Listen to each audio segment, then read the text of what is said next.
سلام، من حمیدم. خیلی خوش اومدید به کانال لژندری مایند. امروز قرار یک پلیلیست خیلی خفن به پلیلیستمون اضافه بشه و اون چیزی نیست جز آزمایشگاه من. بذار اینکم بیارم. اینم عینک آزمایشگاهی، رو پوشش هم میگیرم. خب امروز قراره تو آزمایشگاهمون چیکار کنیم؟ امروز قراره تو آزمایشگاهمون موشک درست کنیم. پدر موشکی یوتیوب. پس بدون معطلی بزن بریم.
بله ریدیم بچه ها.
Never try at home.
او مای گاد بچه ها، این بار سومه که داریم روشن میکنیم.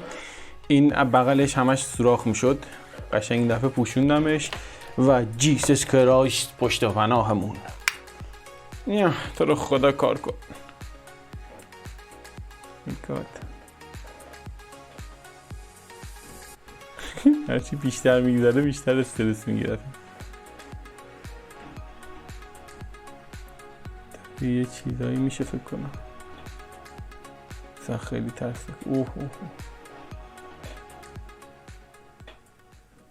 داره دود از نوکش میاد بیرون.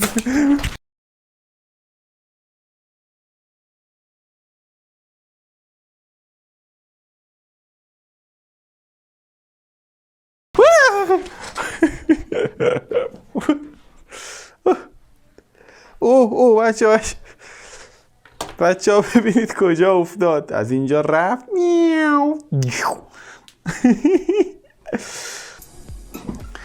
خب بچه ها، چیزی که خیلی مهم بود تو 3 تا موشکی که داغون کردیم و فهمیدم اینه که اولا این میله‌ای که میخواید بذارید از همون اول داخلش و موشک رو دورش بپیچید، اندازه این نذارید. اندازه میله گنده تر بذارید که وقتی که اینو در میارید اینو میذارید توش، خیلی توش شل باشه و راحت بالا پایین بشه، گیر نکنه به این میله نذاره پرچه. نکته دوم اینه که فویلتون باید فویل نسبتاً یکم چاق و محکم باشه. بعد اینکه باید فویلتون رو زیاد بپیچید که از گوشش یه دفعه پاره نشه. همین. اگه خوشتون اومد حتما لایک کنید، اگه خوشتون نیومد دیسلایک کنید و کامنت حتما بنویسید برام. بنویسید تو آزمایشگاه بعدی دوست دارید چی آزمایش کنید. اوکی، مراقب خودتون باشید.